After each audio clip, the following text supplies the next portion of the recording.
It's Showtime may patong-patong pa na reklamo mula sa MTRCB.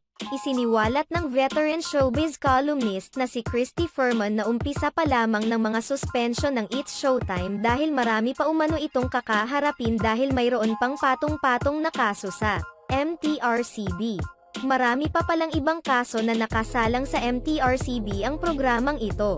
Nauna lang po itong kay Vice Ganda at Ayon Perez pero sa dami po ng nagrereklamo at nagpa-file ng kanilang complaint sa MTRCB tungkol sa programa, marami pang naiwanan doon.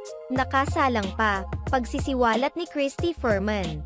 Iyan ay hindi po natin alam kung paanong maaksyonan.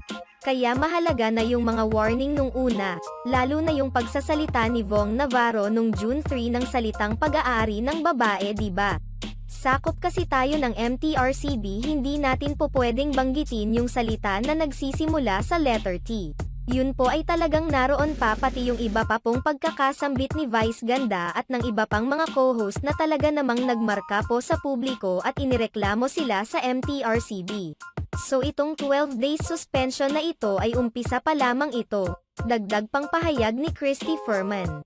Sa kabilang banda, tila hindi naman apektado ang mga It's Showtime hosts sa natanggap nilang suspension order mula sa MTRCB dahil naniniwala silang malalampasan nila ito dahil wala naman umano silang mali na ginawa.